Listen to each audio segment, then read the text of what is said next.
Anna, thank you. Philip Bump is a reporter with the Washington Post. All right, Philip, lots to talk about. Let's start with this Trump-Romney meeting happening on Saturday. We know that Donald Trump and Mitt Romney have not been fans of each other, to say the least. I think that's something that everyone can agree on.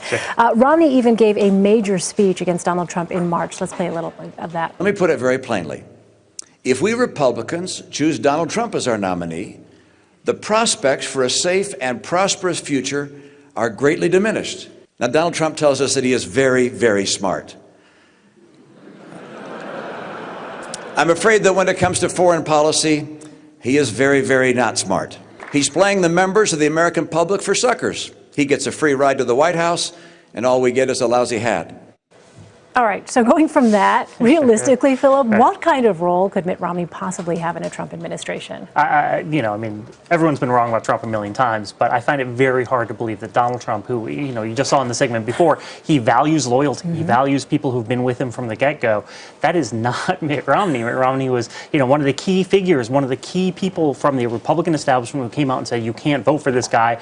America ignored Mitt Romney at that point. I mean, I think there are a lot of folks who'd be thrilled to see Mitt Romney in the White House, particularly from the Republican establishment. The odds of it happening, I'd say, are pretty slim. It's been so interesting to watch, though. We've seen a number of Trump's former foes at Trump Tower this week, including Ted Cruz, Nikki Haley. She criticized Donald Trump when she gave the GOP rebuttal to the State of the Union this year. I'm wondering, from an optics standpoint, what do you make of these visits here, these Republicans coming in and out of Trump Tower? Yeah, I'm curious who is doing the initiation, right? I mean, it seems as though it makes sense for the Republican president-elect to build these bridges again that were sort of devastated over the course of the primary system. And I'm sure that Donald Trump very much enjoys having all of these people sort of supplicating themselves to him at Trump Tower. I'm sure there's a thrill that's involved there. Donald Trump's main problem, though, is he has a lot of positions he needs to fill. There's a lot of work that needs to be done by his administration. There's a lot of folks who are in the Republican establishment who didn't want to see him win.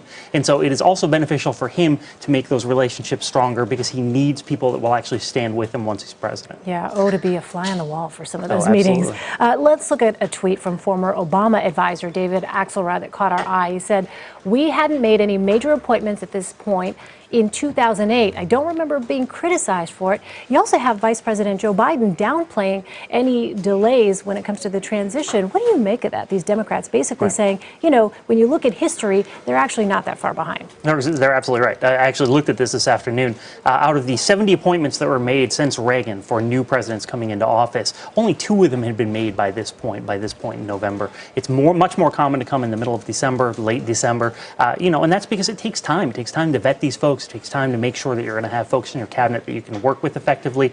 And so, yes, I think we're spending a lot of time and attention paying attention to Donald Trump right now, in part because no one expected him to be president, but also in part because the stories we're hearing about the process suggest that it's kind of a mixed bag. That's not the sort of story we've heard in the past about new presidents. Yeah, is it the Dems also maybe offering a little bit of an olive branch in some way, shape, or form when they try and Potentially. downplay? I mean, but it's also just true. I mean, David Axelrod, he's absolutely correct. Obama hadn't made any appointments yet. Right. So. Let me ask you about this. Ohio Congressman Tim Ryan announced Thursday he's challenging Nancy Pelosi as House Minority Leader. One notable thing about him, he's 43 years old or 30 years younger than any of the current Democratic leaders in Congress.